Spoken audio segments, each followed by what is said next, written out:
मो ना मधु। सेतेबेले मो बयस 28 वर्ष होइथिला। मो बापा सेतेबेलकु प्राण त्याग करि सारिथिले। मोर गोटे बड़ भाई थिले। से एक जनाशुना चित्रकार थिले, जी कि बहुत सुंदर भाबरे चमत्कार चित्र आंकी पारुथिले। मात्र केही भी तांकर प्रतिभा को सेतेबेले चिन्हि पारु नथिले। केते वर्ष जाए से या पाखरे ता पाखरे काम करी तांको खर्च उठाउथिले। दिने केमिति के जानी से केउ एक उपाय अवलंबन करथिले जे पूरा अंचल रे सबुठारु भल चित्रकार भाबरे प्रसिद्ध होइगले।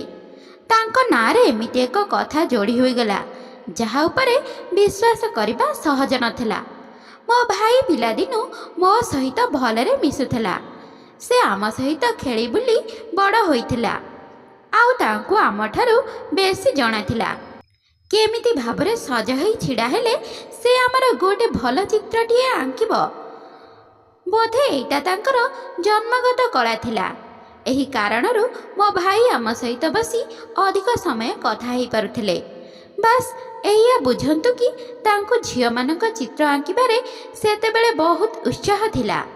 से कौनसी भी झियो को कोमल कथा कही तांकर मन जीति नेउथिले। मु तांका सहित निज दुख सुख कथा हेबाकू भारी भल पाउथिली। मात्र किछि दिन भितरे से बहुत बदली जाइथिले। तांका पाखकू बहुत दूररू झियो माने सेमानक चित्र आंकिबाकू आसुथिले। मो भाई घरे एमिति एक रूम रखुथिला जेउठी से बसी राति सारा विभिन्न चित्र सबू अभ्यास करिथिले। मात्र से रूम को काहाकू भी जीवाकू अनुमति नथिला। एमिति कि घर सफा करबा पई आमको भीतर को जीवा पई देउ नथिले। से रूम रो सफा सफी से निज हाथ रे करुथिले। बेले बेले रात रे भी से सही रूम रे सोई जाउथिले। आउ आमे तांको राति खाद्य को कबाड़ पाखरे घोड़े रखि देउथुलु। तांकर एही बळी काम को नै परिवार रे आमे समस्ते मझरे मझरे व्यस्त होई पडुथुलु। मात्र बेले बेले आमे निजे मन को बुझाई नेउथुलु जे से जहा भी करंतु आम घर को 2 पैसा आसुछि। तेणु आमे तांकर एभली काम को अणदेखा करिबारे लागिथिलु। एमिति किछि दिन बीतिबा परे दिने मो भाईଙ୍କ संपर्क रे किछि अजब कथा साई पड़िसा पाखरु सुनिबाकू मिलला।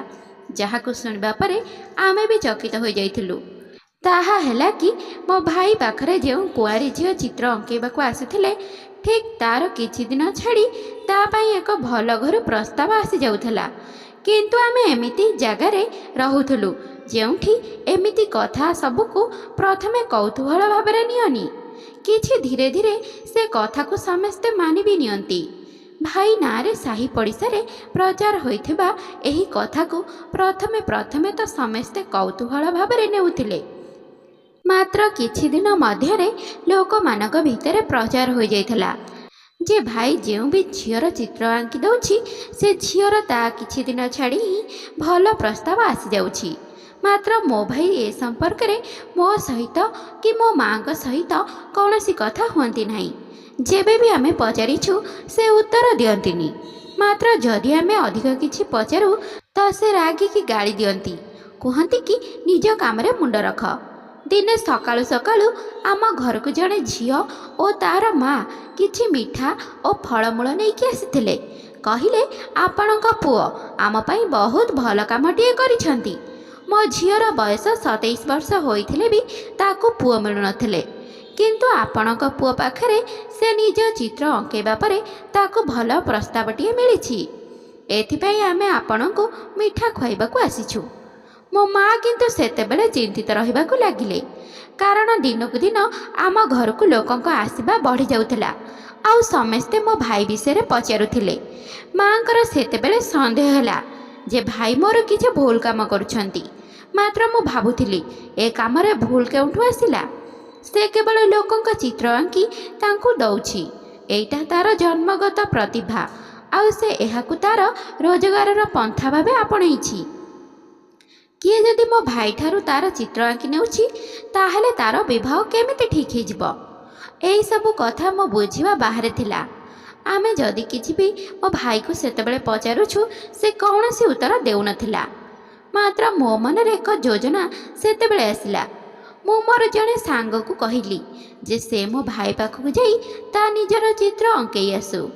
ମାତ୍ର ସେ କହିଲା ଯେ ମୁଁ ତ ମୋ ଚିତ୍ର ଅଙ୍କେଇବାକୁ ଚାହୁଁଛି, କିନ୍ତୁ ତୋ ଭାଇ ତ ମୋତେ ସମୟ ଦେଇନାହାନ୍ତି।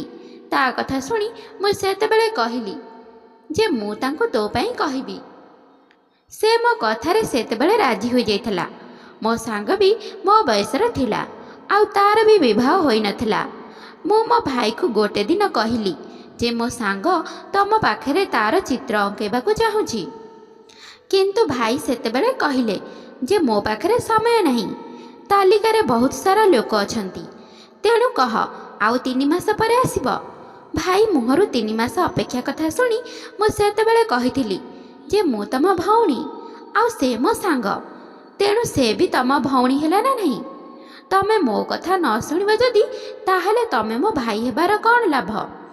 ଭାଇ ମୋ କଥା ଶୁଣିକି କହିଲେ ତୁ ବହୁତ କହୁଛୁ, ବହୁତ ବଡ଼ ହେଇଗଲୁଣି। ମୁଁ ତାକୁ ମନେଇବା ପାଇଁ କହିଥିଲି ପ୍ଲିଜ୍ ଭାଇ ତା ଚିତ୍ର ଅଙ୍କେଇ ଦେବୁ ଶୀଘ୍ର, ତାକୁ ବହୁତ ଦରକାର ବି ଅଛି। ସେ ବ୍ୟସ୍ତ ହେଉଥିଲା। ଏତିକି ତାଙ୍କୁ କହିବା ପରେ ଭାଇ କହିଲେ ଠିକ୍ ଅଛି, ତାକୁ 10 ଦିନ ପରେ ପଠେଇ ଦେ। 10 ଦିନ ପରେ ମୋ ସାଙ୍ଗ ମୋ ଭାଇ ପାଖକୁ ଯାଇ ତାର ଚିତ୍ର ଅଙ୍କେଇଥିଲା। ବହୁତ ପ୍ରକାରର ଚିତ୍ର ଅଙ୍କେଇକି ନେଇଥିଲା, ମାତ୍ର ଗୋଟିଏ ଚିତ୍ର ଅଙ୍କେଇବାକୁ ଭୁଲି ଯାଇଥିଲା। ଏଥିପାଇଁ ତାକୁ ଆଉ ଥରେ ଆସିବାକୁ ପଡ଼ିଲା। ଏଥିପାଇଁ ମୋ ଭାଇ ପାଖକୁ ତାକୁ 2 ଥର ଆସିବାକୁ ପଡ଼ିଲା। ଦ୍ୱିତୀୟ ଦିନ ମୋ ଭାଇ ଚିତ୍ର ଆଙ୍କି ତାକୁ ଦେଇଥିଲା। ତାପରେ ମୁଁ ମୋ ସାଙ୍ଗକୁ କହିଥିଲି ଦେଖିବା ଆଗକୁ କ'ଣ ହେଉଛି। ଭାଇ ଯାହାର ଚିତ୍ର ଥରେ କରେ ତାର ବିବାହ ପ୍ରସ୍ତାବ ଆସିଯାଏ। ସେ କହିଲା ମୋତେ ଡର ଲାଗୁଛି ସାଙ୍ଗ, କେଜାଣି କ'ଣ ହେବ। ମୁଁ ତାକୁ ସାହସ ଦେବା ପାଇଁ କହିଥିଲି ଏଥିରେ ଡରିବାର କ'ଣ ଅଛି? ମୋତେ ଲାଗୁଛି ଏସବୁ ମିଛ କଥା ବୋଲି। ଲୋକଙ୍କୁ ଟଙ୍କା ଦେଇ ଏହି କଥାକୁ ପ୍ରଚାର କରାଯାଉଛି। ଏମିତି ବି କ'ଣ ହୋଇପାରେ? ଏମିତି ପୁରା ଦିନ ବିତିଗଲା। ସନ୍ଧ୍ୟାରେ ତା ଘରକୁ ଏକ ଫୋନ୍ ଆସିଲା, ଆଉ ଏହାପରେ ସେ ମୋତେ ଯାହା କହିଲା ଶୁଣିକି ମୋ ପାଦ ତଳୁ ମାଟି ଖସିଗଲା।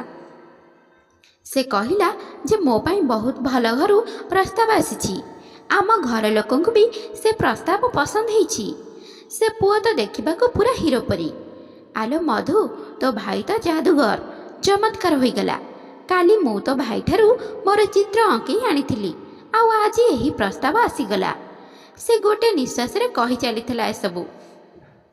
ମୋତେ କିଛି ବୁଝା ପଡ଼ୁନଥିଲା କି ଏମିତି କେମିତି ହୋଇପାରେ। ମୁଁ ଏଇ କଥା ସେତେବେଳେ ମାଆଙ୍କୁ କହିଲି। ମୋ ମାଆ ତ ଏ କଥା ଶୁଣି ସେତେବେଳେ ମୁଣ୍ଡରେ ହାତ ଦେଇ ବସିଗଲେ। ତାଙ୍କୁ ତ ବିଶ୍ୱାସ ଥିଲା ଯେ ମୋ ଭାଇ କିଛି ଯାଦୁ କରୁଛନ୍ତି, ଆଉ ଏସବୁ ଯେଉଁମାନେ କରନ୍ତି ତାଙ୍କ ଘର ବର୍ବାଦ ହୋଇଯାଏ। ଆମ ଘର ଏବେ ଅନର୍ଥ ହୋଇଯିବ। ସେ ଏସବୁ ସେତେବେଳେ ମୁଣ୍ଡରେ ହାତ ଦେଇ କହିବାରେ ଲାଗିଥିଲେ। ଆଉ ମୁଁ ଜାଣିଥିଲି ଯେ ଯାଦୁରେ ଏସବୁ କିଛି ହୁଏନି। ଏଇଟା ଯାଦୁ ଫାଦୁ କିଛି ନୁହଁ। ମୁଁ ମୋ ସାଙ୍ଗକୁ ପଚାରିଲି କି ମୋ ଭାଇ ତତେ କ'ଣ କିଛି ଦେଇଛି କି ପିନ୍ଧିବାକୁ, କି ଆଉ କେଉଁ ବିଷୟରେ କିଛି କଥାବାର୍ତ୍ତା କରିଛି କି ତୋ ସହିତ? କିନ୍ତୁ ସେ କହିଲା ନା, ସେମିତି କିଛି କହିନାହାନ୍ତି। ସବୁ ଚିତ୍ରକାର ଯାହା କଥା କୁହନ୍ତି ସେ ବି ସେଇଆ ହିଁ ମୋ ସହିତ କଥା ହେଇଥିଲେ। ଯେମିତିକି ଏହି ଡ୍ରେସ୍ ଟିକିଏ ଉଠେଇକି ଧରିବା, ତା ସହ ମୁହଁର ଚାହାଣି ସହିତ ଆଉ ସବୁ ଦେହର କେମିତି ଅଙ୍ଗଭଙ୍ଗୀ କରି ଛିଡ଼ା ହେବା। ତାପରେ ମୁଁ ଭାବିଲି କି ଯଦି ଏତିକି କଥା, ତେବେ ମୋ ଭାଇ ମୋ ଚିତ୍ର କାହିଁକି ଆଙ୍କୁନାହାନ୍ତି? ମୋର ବି ତ ବିବାହ ପାଇଁ ବୟସ ହେଇଗଲାଣି। କ'ଣ ତାଙ୍କର ମୋ ପ୍ରତି ଚିନ୍ତା ନାହିଁ? ମୋ ବଡ଼ ଭଉଣୀଙ୍କ ବିବାହ ତ 25 ବର୍ଷରେ କରିଦେଇଥିଲେ, କିନ୍ତୁ ମୁଁ କ'ଣ ତାଙ୍କର ଶତ୍ରୁ ଯେ ମୋ ବିବାହ କରୁନଥିଲେ? ଯଦି ଗୋଟିଏ ଚିତ୍ର ଆଙ୍କିଦେଲେ ମୋ ବିବାହ ହୋଇଯିବ, ତାହେଲେ ସେ ମୋର କାହିଁକି ଚିତ୍ର ଆଙ୍କୁନାହାନ୍ତି? 10 ଦିନ ପରେ ମୋ ସାଙ୍ଗର ବିବାହ ହୋଇଗଲା। ସାରା ଅଞ୍ଚଳରେ ଗୋଟିଏ ଚର୍ଚ୍ଚା ଥିଲା। ସେ ବି ମଧୁର ଭାଇ ପାଖରୁ ଚିତ୍ର ଅଙ୍କେଇ ଆଣିବା ପରେ ତା ବିବାହ ହୋଇଛି। ମାତ୍ର ସେ ସମସ୍ତଙ୍କୁ ସମୟ ଦେଉନାହାନ୍ତି। ସେଇଟା ତ ଭାଗ୍ୟର କଥା, କାହାକୁ ସେ ସମୟ ଦେବେ? ତେଣୁ ସେତେବେଳେ ସମସ୍ତେ ତ ମୋ ପଛରେ ପଡ଼ିଯାଇଥିଲେ ଯେ ତମେ ତମ ଭାଇକୁ ଆମ କଥା କୁହ। ମାତ୍ର ମୁଁ ସେମାନଙ୍କୁ କ'ଣ ବା ଜବାବ ଦେବି? ସେତେବେଳେ କିଛି ଭାବିପାରୁନଥିଲି, କାରଣ ମୋ ଭାଇ ମୋତେ ସମୟ ଦେଉନଥିଲେ। ତ ସେମାନଙ୍କ ପାଇଁ ମୁଁ କେମିତି ଭାଇକୁ ସମୟ ଦେବା ପାଇଁ ସେତେବେଳେ କହିଥାନ୍ତି? ମୋତେ ରାଗ ଆସୁଥିଲା ସମସ୍ତଙ୍କୁ ମୋ ମନ କଥା କହିଦେବାରୁ। ସମସ୍ତେ ସେତେବେଳେ ଆଶ୍ଚର୍ଯ୍ୟଚକିତ ହୋଇଯାଇଥିଲେ। ଯଦି ସେ ତାଙ୍କ ଅଞ୍ଚଳର ଝିଅମାନଙ୍କ ବିବାହ କରାଇ ଦେଉଛନ୍ତି, ତାହେଲେ ନିଜ ଭଉଣୀର କାହିଁକି କରାଇ ଦେଉନାହାନ୍ତି? ମୁଁ ତ ସେତେବେଳେ କାନ୍ଦିବାରେ ଲାଗିଲି। ମୋତେ ସେତେବେଳେ କେଜାଣି କ'ଣ ହୋଇଗଲା। ମୁଁ ନିଜେ ନିଜ ଉପରୁ ନିୟନ୍ତ୍ରଣ ହରାଇ ବସିଲି। ବହୁ ଭାବିବା ପରେ ମୁଁ ନିର୍ଣ୍ଣୟ ନେଲି ଯେ ଏଇ କଥାର ମୂଳ ପର୍ଯ୍ୟନ୍ତ ଯିବି। ଭାଇ ପାଖକୁ ମୁଁ ନିଜ ଚିତ୍ର ଆଙ୍କିବାକୁ ନିଶ୍ଚୟ ଯିବି। ମୁଁ ଯେତେବେଳେ ତାଙ୍କ ନିକଟକୁ ଏ ଆଶା ନେଇ ଯାଇଥିଲି, ସେ ମୋତେ ସେଠାରୁ ତଡ଼ିଦେଲେ। ତେଣୁ ମୋତେ ଯୋଜନା କରି ମୁହଁ ଲୁଚେଇ ଯିବାର ଥିଲା। ତାପରେ ମୁଁ ବେଶ ବଦଳେଇ ସ୍ୱର ଟିକେ ନରମ କରି ମୁହଁକୁ ପାର୍ଲରରେ ଟିକେ ରଙ୍ଗେଇକି ଭାଇ ଚିତ୍ରାଳୟ ଦୋକାନରେ ପହଞ୍ଚିଗଲି। ମାତ୍ର ମୋ ଭାଇ ସେତେବେଳେ ମୋତେ ସମୟ ଦେବାକୁ ମନା କରିଦେଲେ। ମୁଁ ଅନୁରୋଧ କରି କହିଲି ଯେ ମୁଁ ବହୁତ ଚିନ୍ତାଗ୍ରସ୍ତ ଅଛି। ମୋ ବୟସ ଧୀରେ ଧୀରେ ଅଧିକ ହୋଇଯାଉଛି। ପ୍ଲିଜ୍ ମୋର ଗୋଟିଏ ଚିତ୍ର ଆଙ୍କି ମୋତେ ଶୀଘ୍ର ବିବାହ ହେବାକୁ ସୁଯୋଗଟିଏ ଦିଅ। ଭାଇ ସେତେବେଳେ କହିଲେ କି ମୁଁ ବିବାହ କରାଉ ନାହିଁ। ମୁଁ ତ କେବଳ ଚିତ୍ର ଅଙ୍କାଅଙ୍କି କରେ। ବାକି ଆପଣଙ୍କ ଭାଗ୍ୟ। ମୋ ଭାଇଙ୍କ ଠାରୁ ଏହା ଶୁଣି କହିଲି, ଠିକ୍ ଅଛି, ମୋର ଚିତ୍ର ଆଙ୍କି ଦିଅ। ମୁଁ 2ଟି ଅଲଗା ରଙ୍ଗର ଶାଢ଼ୀ ନେଇଥିଲି। ତାପରେ ସେ ଚୁଳି ରଙ୍ଗ ସବୁ ସଜାଡ଼ୁଥିବା ବେଳେ ମୋ ନାଁ ପଚାରିଥିଲେ। ମୁଁ ତାଙ୍କୁ ସେତେବେଳେ ଭୁଲ ନାଁ କହିଥିଲି। ବୟସ ପଚାରିଥିଲେ। ମୁଁ ମୋ ବୟସ ଠାରୁ 1.5 ବର୍ଷ କମ୍ ବୟସ କହିଥିଲି। ତାପରେ ସେ ପରିବାରରେ କିଏ କିଏ ଅଛନ୍ତି ଆଉ କ'ଣ କରୁଛନ୍ତି ବୋଲି ପଚାରିଲେ। ଏମିତି ସେ ବହୁତ କଥା ପଚାରିଲେ ଆଉ ମୁଁ ସବୁ କହିଦେଲି। ତେବେ କେଉଁ ଚିତ୍ରକାର ଏତେ କଥା ପଚାରନ୍ତିନି। ମାତ୍ର ସେ କଥାରେ କଥାରେ ବହୁତ କଥା ପଚାରୁଥିଲେ ଆଉ ମୋ ଫୋନ୍ ନମ୍ବର ବି ନେଲେ। କେତେ ପଢ଼ିଛ ସବୁ କିଛି ପଚାରିଲେ ଆଉ କହିବାକୁ ଲାଗିଲେ କି ଆଜିକାଲି ତ ବହୁତ କମ୍ ପ୍ରସ୍ତାବ ମିଳୁଛି ଆଉ ଝିଅମାନଙ୍କର ବି ପସନ୍ଦ ଏତେ ଉଚ୍ଚ। ଆପଣଙ୍କୁ କେମିତିକା ପୁଅ ପସନ୍ଦ? କଥା କଥାରେ କେଜାଣି କାହିଁକି ଏସବୁ କଥା ପଚାରୁଥିଲେ। ମୁଁ ବେଶ ବଦଳେଇଥିଲି ଆଉ ମୋତେ ସେତେବେଳେ ବହୁତ ଡର ବି ଲାଗୁଥିଲା। କିଛି ସମୟ ପରେ ସେ ମୋ ଚିତ୍ର ଆଙ୍କି ମୋତେ ଧରେଇ ଦେଇଥିଲେ। ମୁଁ ସେତେବେଳେ ଚିତ୍ର ଦେଖି ନିଜେ ମୋ ଚିତ୍ରକୁ ଚିହ୍ନି ପାରୁନଥିଲି, କାରଣ ମୁଁ ପାର୍ଲର ଯାଇ ବହୁତ ମେକଅପ୍ ନେଇ ବେଶ ବଦଳେଇ ଦେଇ ଆସିଥିଲି। ମୁଁ ଫେରିବା ପୂର୍ବରୁ ସେ କହିଥିଲେ, ଏହି ଚିତ୍ରଟି ଘରେ 2 ଦିନ ପରେ ସମସ୍ତଙ୍କୁ ଦେଖେଇଦେବ। ନିଶ୍ଚୟ ଖୁସି ଖବର ଆଗକୁ ମିଳିବ। ଏଇ ଭିତରେ ମୁଁ ଭାବୁଥିଲି କି ସେଇ ରୁମ୍ରେ ସେ ଏମିତି କି ଯାଦୁ କରୁଛନ୍ତି। ଯେମିତି ସେମିତି କରି ସେଇ ରୁମ୍ର ଝରକାକୁ ମୁଁ ଭିତରୁ ଖୋଲିଦେଲି ଆଉ ଯେବେ ଭାଇ ବାହାରୁ ଦୋକାନକୁ ତାଲା ପକାଇ ଗଲେ, ମୁଁ ଝରକା ଖୋଲି ସେ ରୁମ୍ ଭିତରେ ପଶିଗଲି। ଟିକି ନେଇକି ଦେଖିକି ଆଶ୍ଚର୍ଯ୍ୟ ହୋଇଯାଉଥିଲି ଯେ ସେହି ରୁମ୍ରେ ଏମିତି କିଛି ବି ଚମତ୍କାର ଜିନିଷ ନଥିଲା ଯାହାକୁ ଦେଖିକି ମୁଁ କିଛି ଅନୁମାନ କରିପାରିବି। ସେଠାରେ 2ଟି କାନଭାସ୍ ରହିଥିଲା। ସେଥିରେ ପରଦା ଲାଗିଥିଲା। ସବୁକିଛି ସେମିତି ଥିଲା ଯେମିତି ଜଣେ ଚିତ୍ରକାରର ରୁମ୍ରେ ଥାଏ। ଜାଗା ଜାଗାରେ ରଙ୍ଗ ପଡ଼ିଥିଲା। ଏହା ଭିତରେ ମୋ ନଜର ଏକ ବଡ଼ ଆଉ ମୋଟା ରେଜିଷ୍ଟର ଉପରେ ପଡ଼ିଲା। ମୁଁ ରେଜିଷ୍ଟର ପାଖକୁ ଗଲି ଆଉ ଦେଖିଲି ସେଇଟି ବହୁତ ମୋଟା ଥିଲା। ମାତ୍ର ମୁଁ ସେତେବେଳେ ଭାବିଥିଲି, ଭାଇର ଏମିତି କ'ଣ ହିସାବ କିତାବ ଦରକାର ଯେ ଏତେ ବଡ଼ ରେଜିଷ୍ଟର ରଖିଛି। ଆଉ ସେଇଟା ସେତେବେଳେ ବହୁତ ପୁରୁଣା ପରି ଲାଗୁଥିଲା। ମୁଁ ସେଇଟା ଖୋଲିବା ପୂର୍ବରୁ କିଛି ଶବ୍ଦ ଶୁଭିଲା। ଡରରେ ମୁଁ ଯେଉଁ ବାଟରେ ଯାଇଥିଲି ସେହି ବାଟ ଦେଇ ପୁଣି ସେହି ରୁମ୍ରୁ ବାହାରି ଚାଲି ଆସୁଥିଲି। ମୋତେ ତ ସେତେବେଳେ ଡର ଲାଗୁଥିଲା, କିନ୍ତୁ ମୋ ଭାଇ ବୋଧେ ମୋତେ ଦେଖିପାରୁନଥିଲେ। ସେ କିଛି ଭୁଲି ଯାଇଥିଲେ, ତେଣୁ ତାକୁ ନେବା ପାଇଁ ସେ ରୁମ୍କୁ ଫେରିଥିଲେ। ମୁଁ ସେତେବେଳେ ମନ ଭିତରେ ଭାବି ନେଇଥିଲି ଯେ ଆଉ ଥରେ ଏମିତି କରିବି ନାହିଁ, କାରଣ ଯଦି ଭାଇଙ୍କୁ ଜଣାପଡ଼ିଯିବ ତେବେ ସେ ମୋତେ ମାରିଦେବେ। ପ୍ରଥମେ ତ ମୁଁ ତାଙ୍କୁ ଧୋକା ଦେଉଥିଲି, ଆଉ ଏଭଳି କରିପାରିବିନି। ଜାଣିଦେଲେ ସେ କ'ଣ ନାହିଁ କ'ଣ କରିଦେବେ। ମୋ ମା ବହୁତ ନିରୀହ ଥିଲେ। ସେ ତ କୌଣସି କଥାକୁ ବୁଝନ୍ତିନି। ମୋତେ କିନ୍ତୁ ଭାଇଙ୍କର ସେ ରହସ୍ୟ ଉପରୁ ପରଦା ହଟେଇବାର ଥିଲା। 2 ଦିନ ଅପେକ୍ଷା କରିଥିଲି। ଯେଉଁଦିନ ମୋ ଚିତ୍ର ଘରେ ଦେଖାଇବାର ଥିଲା, ଏଥର ମୁଁ କାହାକୁ କିଛି କହିନଥିଲି, ଏପରିକି ମୋ ସାଙ୍ଗକୁ ବି ନୁହେଁ। ସେମିତି ବି ସେ ବିବାହ କରି ବ୍ୟସ୍ତ ରହୁଥିଲା। ଶେଷରେ 2 ଦିନ ପୁରି ଯାଇଥିଲା। ମୁଁ ସେ ଚିତ୍ରଟି ମାଆକୁ ଦେଖାଇଥିଲି। ମା ସେ ଚିତ୍ର ଦେଖି ଖୁସି ହୋଇଯାଇଥିଲା ଯେ ତାଙ୍କ ପୁଅ କେତେ ସୁନ୍ଦର ଆଉ ଜୀବନ ଚିତ୍ର ସବୁ କରୁଛି। ସେଦିନ ସକାଳୁ ଯାଇ ସଞ୍ଜ ହୋଇଥିଲା, କିଛି ବି ତ ହେଲାନି। ଆମ ଘରକୁ କେହି ବି ତ ଆସିଲେନି। ମାଆଙ୍କୁ କହି ଘର ସଫାସଫି କରିଥିଲି। ମୋ ସାଙ୍ଗକୁ ସେଦିନ କହିଥିଲି, ତୋ ଘରକୁ କେହି ଆସିଥିଲେ କି?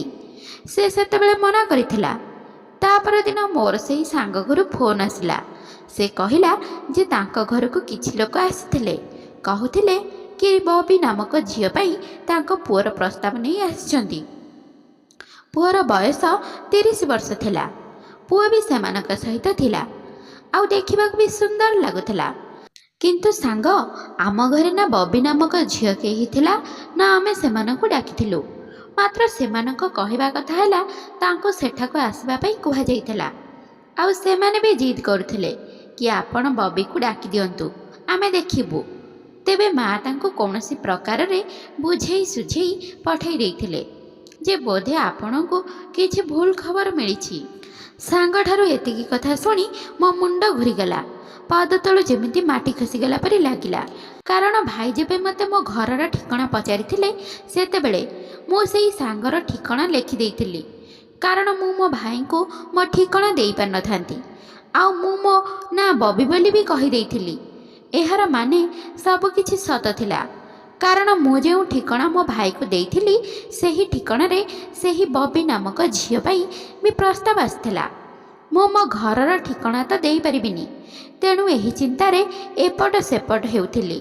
ମାଆଙ୍କୁ ଏହି କଥା କହିବାକୁ ମୁଁ ବାହାରିଥିଲି, ସେତେବେଳକୁ ଭାଇ ଆସି ପହଞ୍ଚି ଯାଇଥିଲା। ଆଉ ମୋତେ ସେ ଚିତ୍ର ସହିତ ଦେଖିଦେଲେ। ଆଉ ମୁଁ ବି ଭୁଲି ଯାଇଥିଲି ଯେ ସେ ସେଇ ଚିତ୍ରଟି ଆଙ୍କିଥିଲେ ବୋଲି। ସେ ମୋତେ ସେତେବେଳେ ଗାଳି ଦେଇ କହିଲେ, କିଭଳି ବଦମାସ ଝିଅଟେ କିରେ ତୁ! ତାହେଲେ ବେଶ ବଦଳେଇ ମୋ ଦୋକାନକୁ ଗୁପ୍ତଚର ହୋଇ ଆସିଥିଲୁ। ମୋତେ ମିଛ ବି କହିଲୁ। ମା, ତୋ ଝିଅ କେତେ ବଡ଼ କଳାକାର ଖଣ୍ଡେ ଦେଖେ। ମୋ ଭାଇ ସେତେବେଳେ ମୋତେ ଗାଳି କରିବା ଆରମ୍ଭ କରିଦେଲେ। ମୋ ମୁଣ୍ଡ ତଳକୁ କରି ଛିଡ଼ା ହେଲି। ମୁଁ କ'ଣ ମୋ ଭାଇର ରହସ୍ୟ ଜାଣିଥାନ୍ତି? ତା ପୂର୍ବରୁ ସେ ମୋ ରହସ୍ୟ ଖୋଲିଦେଲେ ମା ଆଗରେ। ମାତ୍ର ମା ସେତେବେଳେ କହିଲେ କି ତୋ ଭାଇ ବି ଠିକ୍, ଆଉ ତୁ ବି ଠିକ୍। କେଜାଣି ମୋ ପିଲାମାନଙ୍କୁ କ'ଣ ହେଇଯାଇଛି। ତମମାନଙ୍କ ବାପା ତ ଏମିତି ନଥିଲେ, ଆଉ ମୁଁ ବି ଏମିତି ନୁହେଁ। ତୋ ଭାଇ ତ କେଉଁ ଗୋଟିଏ ଠକାମି କାରଣରୁ ଆମ ଅଞ୍ଚଳରେ ପ୍ରସିଦ୍ଧ ହୋଇଯାଇଛି, ଆଉ ଏବେ ତୁ ବି ସେହି ଠକାମି କରିବା ଆରମ୍ଭ କରିଦେଲୁ। ମା ଏତିକି କହିବା ପରେ ମୋ ଭାଇ ମାଆଙ୍କ ଆଗରେ ସବୁ କଥା କହିବାକୁ ଆରମ୍ଭ କଲା। ମୋ ଭାଇ ମୋ ମୁଣ୍ଡକୁ ଧରି କହିଲେ କି ନିଜ ଘରେ ଯଦି ଗୁପ୍ତଚର କରିବୁ, ତାହେଲେ କିଏ କ'ଣ କରିପାରିବ? ହଉ ଶୁଣ, ମୁଁ କ'ଣ କହୁଛି। ଏବେ ତୁ ମୋ ପିଛା ଛାଡ଼ିଦେବୁ, ନହେଲେ ମୋ କାମ ସବୁ ବିଗିଡ଼ିଯିବ। ତୁ ତୋ ସାଙ୍ଗକୁ ବି ଏଇ ଉଦ୍ଦେଶ୍ୟରେ ପଠାଇଥିଲୁ, ଆଉ ନିଜେ ବି ଆସିଥିଲୁ। ଆରେ, ମୁଁ କିଛି ଭୁଲ କାମ କରୁନି, କେଉଁ ଯାଦୁ ବି କରୁନି। ମୁଁ ବହୁତ ଭଲ ଚିତ୍ରକାର ଅଟେ। ବହୁତ ଭଲରେ ଚିତ୍ର ଅଙ୍କାଅଙ୍କି କରିପାରୁଥିଲି। ମାତ୍ର ମୋ ଦୋକାନରେ ଭଲ ଚାଲୁନଥିଲା। ଜଣେ ଚିତ୍ରକାର ପାଖରେ 4 ବର୍ଷ ରହିଲି। ମୋତେ କମ୍ ଟଙ୍କା ଦେଇ ଅଧିକ କାମ ବି କରାଉଥିଲା, ଆଉ ମୋ ପାଇଁ ତା ଦୋକାନ ବି ଭଲ ଚାଲୁଥିଲା। ମୋ ଦରମା କିନ୍ତୁ କମ୍ ଦେଇଥିଲେ। ଏମିତି ଲଗାତାର ହେବା ପରେ ମୁଁ ନିର୍ଣ୍ଣୟ ନେଇଥିଲି ଯେ ମୁଁ ନିଜେ ହିଁ ଗୋଟିଏ ଦୋକାନ କରିବି। ମାତ୍ର ଚିତ୍ରକାର କାମ ସେତେବେଳେ ଭଲ ଚାଲିବ ଯେତେବେଳେ ସେମାନେ ପରିଚିତ ବା ଲୋକପ୍ରିୟ ହେବେ, ଆଉ ଚିତ୍ରକାର ଶୀଘ୍ର ଲୋକପ୍ରିୟ ହୁଏ ନାହିଁ, ଆଉ ଲୋକପ୍ରିୟ ହେବାକୁ ବର୍ଷ ବର୍ଷ ସମୟ ଲାଗିଥାଏ। ମୋର ଜଣେ ସାଙ୍ଗ ଅଛି ଯିଏକି ଘଟସୂତ୍ର ଅଫିସ୍ ଖୋଲିଛନ୍ତି। ତା'ର କାମ ବି ଠିକ୍ରେ ହେଉନଥିଲା, ମାତ୍ର ତା ପାଖରେ ଭଲ ଭଲ ପ୍ରସ୍ତାବ ରହିଥିଲା। ଆଉ ଏପରି ସ୍ଥିତିରେ ମୁଁ ମୁଣ୍ଡ ଫଟାଇଲି। 2ଟି କାମ ମିଶେଇ କେମିତି ଭଲରେ କରାଯିବ, ତା'ର ଯୋଜନା କରିବା ଆରମ୍ଭ କଲି।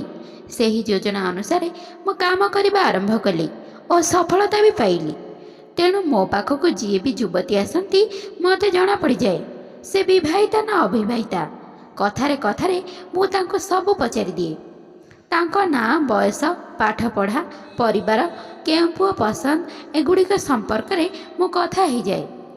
ଏଇଟା ମୋ ଯୋଜନା ଥିଲା ଯେ ସେ ଯୁବତୀଙ୍କ ସହିତ କଥା ହେବା ସମୟରେ ମୁଁ ତାଙ୍କଠାରୁ ସବୁକିଛି ବୁଝି ଦେଇଥାଏ। ସ୍ତ୍ରୀମାନେ କୋମଳ ହୋଇଥାନ୍ତି, ମାତ୍ର ବୁଦ୍ଧିହୀନ ବୋଲି କହିବିନି। ତେବେ ସେମାନେ କୋମଳ ହୃଦୟର ହୋଇଥିବାରୁ ମୁଁ ମୋ କଥାରେ ଭାସି ଯାଆନ୍ତି। ଚିତ୍ରକାର ହେଉ ବା ଚାହା ଦୋକାନୀ, ସେମାନଙ୍କ ସହିତ ଲୋକମାନେ ଟିକିଏ ଖୋଲାଖୋଲି କଥା ହେଇଥାନ୍ତି, ଯେମିତି ସେମାନେ ତାଙ୍କ ସମ୍ପର୍କୀୟ। ଆଉ ମୁଁ ପ୍ରାୟ କୋମଳମତି ଝିଅମାନଙ୍କୁ ଲକ୍ଷ୍ୟ ରଖୁଥାଏ। ଯଦି କୌଣସି ଯୁବତୀ ଚାଲାକ ହୋଇଥାନ୍ତି, ତେବେ ତାଙ୍କୁ କହିଦେଉଥିଲି ଯେ ମୋ ପାଖରେ ସମୟ ନାହିଁ। ଆଉ ଯେଉଁମାନଙ୍କର ଚିତ୍ର ଆଙ୍କି ଦେଉଥିଲି, ସେହି ସମୟରେ ତାଙ୍କର ସବୁ ପସନ୍ଦ ବୁଝିସୁଝି ସେହି ଅନୁସାରେ ମୁଁ ସେ ସାଙ୍ଗକୁ କହି ଦେଉଥିଲି, ଆଉ ସେହି ଅନୁସାରେ ପ୍ରସ୍ତାବ ଠିକ୍ କରି ତାଙ୍କ ଘରକୁ ପଠାଇ ଦେଉଥିଲି। ଯେତେବେଳେ ଘରେ ବସି ତାଙ୍କ ପସନ୍ଦର ପ୍ରସ୍ତାବ ତାଙ୍କ ଘରେ ପହଞ୍ଚି ଯାଉଥିଲା ତ ସେମାନେ କାହିଁକି ବା ମନା କରିବେ। ଏବେ ତମେମାନେ ବୁଝିପାରିଲ ତ ମୋ କାମ ନାମ କରିବାର ପଦ୍ଧତି। ଆଜିର ଆଧୁନିକ ଯୁଗରେ ଯେଉଁଠି ମଣିଷ ଚନ୍ଦ୍ରପୃଷ୍ଠରେ ପାଦ ଦେଲେଣି, ଯଦି ସେହି ସ୍ଥାନରେ ଆମେ ଆଧୁନିକ ଶୈଳୀରେ କାମ ନ କରିବା ତେବେ ଆମେ ପଛରେ ରହିଯିବା। ଭାଇଙ୍କର କଥାରୁ ମୁଁ ସେତେବେଳେ ବୁଝିସାରିଥିଲି ଯେ ସେ ରେଜିଷ୍ଟର ସେଠାରେ କାହିଁକି ରଖାଯାଇଥିଲା। ତାପରେ ଭାଇ କହିଲେ, ଏକଥା କାହାକୁ ବି କହିବାକୁ ଚାହୁଁନଥିଲି, ସେଥିପାଇଁ ମୁଁ କାହାକୁ ବି କହୁନଥିଲି। ଏମିତି ମୁଁ ପ୍ରସ୍ତାବ ଠିକ୍ କରାଇଦେବା ଚିତ୍ରକାର ବୋଲି ପ୍ରସିଦ୍ଧି ପାଇଗଲି। ମୋ କାମ ବି ବହୁତ ଭଲ ଚାଲିଲା, ଆଉ ସାଙ୍ଗ କାମ ବି ବହୁତ ଭଲ ଚାଲିଲା। ମୋର ସେ ସାଙ୍ଗ ଯାହା ପାଖରେ ବର୍ଷକୁ କଷ୍ଟରେ ମାତ୍ର 20-22 ଜଣ ଗ୍ରାହକ ହେଉଥିଲେ, ଏବେ ସବୁ ମାସରେ ସେ 20-22 ଜଣଙ୍କର ବିବାହ କରାଉଛି। ଆମେ ସବୁ ଯଦି ଏମିତି କରୁଛୁ ତେବେ ଏଥିରେ ଖରାପ କ'ଣ? ଆମର ପଦ୍ଧତି ଟିକେ ଅଲଗା, ମାତ୍ର ଆମର ଉଦ୍ଦେଶ୍ୟ ଖରାପ ନୁହେଁ। ମା ତୋ ପୁଅ ଲୋକଙ୍କର ଘର ଯୋଡ଼ୁଛି, ଏବେ ଯଦି ତୋ ମନ ଚାହୁଁଛି ତ ମୋତେ ଚାପୁଡ଼ା ମାରିପାରିବୁ। ମୋ ମା ମୁଣ୍ଡ ତଳକୁ କରିଦେଲା। ଆଉ ଭାଇ ମୁଣ୍ଡରେ ସେତେବେଳେ ହାତ ବୁଲେଇ ତୋ ବିବାହ ଧୁମଧାମରେ ବି କରିବି ବୋଲି କହିଲା। ଆଉ ତୁ କ'ଣ ଭାବୁଛୁ ଯେ ମୁଁ କ'ଣ ତୋତେ ଖାଲି ହାତରେ ପଠେଇଦେବି? ଆଉ ତୋ ପାଇଁ ଯୌତୁକ ସାମଗ୍ରୀ ତ ଯୋଗାଡ଼ କରିବାର ଥିଲା, ଆଉ ସେସବୁ ଯୋଗାଡ଼ରେ ଲାଗିଥିଲି ମୁଁ। ସେଦିନ ତୁ ବଡ଼ ଗୁପ୍ତଚର ହେଇକି ମୋ ରୁମ୍କୁ ଯାଇଥିଲୁ, ଟିକେ ପରଦା ଟେକିକି ହେଲେ ଦେଖିଥାନ୍ତୁ ତୋ ଯୌତୁକ ସାମଗ୍ରୀ ରଖାଯାଇଛି ସେଠାରେ। ଯାହା ବି ତୋର ଦରକାର ମୋତେ ଲିଷ୍ଟ କରିକି ଦେ, ମୁଁ ସେସବୁ ନେଇକି ଆସିବି। ମୋ ଆଖିରୁ ସେତେବେଳେ ଖୁସିର ଲୁହ ବୋହି ଆସିଲା। ମୋ ମା ବି ଆମ ଦୁହିଁଙ୍କୁ ସେତେବେଳେ ବହୁତ ପ୍ରଶଂସା କଲେ। ମୋ ଭାଇ ଠିକ୍ କହୁଥିଲେ, ତାଙ୍କ ପଦ୍ଧତି ନିହାତି ଅଜବ ଥିଲା। ସେ ଲୋକଙ୍କ ବିବାହ କରାଉଥିଲା। ଆଜିକାଲି ଝିଅର ପ୍ରସ୍ତାବ ଠିକ୍ କରିବା ଏତେ ସହଜ ନୁହେଁ। ଏମିତି ନୁହେଁ କି ଆଜିକାଲି ପ୍ରସ୍ତାବ ନାହିଁ, ଲୋକଙ୍କ ପାଖରେ ଟଙ୍କା ନାହିଁ, କିନ୍ତୁ ଆଜିକାଲି ଝିଅମାନେ ନିଜ ପସନ୍ଦ ଅନୁସାରେ ବିବାହ କରିବାକୁ ଚାହୁଁଛନ୍ତି। ମୁଁ ମୋ ଭାଇ ପାଇଁ ଆଜି ଗର୍ବିତ। ତ ଶ୍ରୋତା ବନ୍ଧୁମାନେ, ଆଶା କରୁଛି ଆଜିର ଏହି କାହାଣୀଟି ଆପଣମାନଙ୍କୁ ନିଶ୍ଚିନ୍ତ ପସନ୍ଦ ଆସିଥିବ। ଆଉ ପସନ୍ଦ ଆସିଥିଲେ ଭିଡ଼ିଓଟିକୁ ଲାଇକ୍, ସେୟାର ଆଉ ମୋ ଗପପାଡ଼ି ଚ୍ୟାନେଲକୁ ସବସ୍କ୍ରାଇବ୍ କରିବାକୁ ବିଲକୁଲ ବି ଭୁଲନ୍ତୁ ନାହିଁ। ତେବେ ଆଜି ପାଇଁ ରହୁଛି, ବାଏ। ପୁଣି ଦେଖା ହେବ ଆଉ ଏକ ସୁନ୍ଦର କାହାଣୀ ସହିତ ଆଉ ଏକ ନୂଆ ଭିଡ଼ିଓରେ। ଧନ୍ୟବାଦ।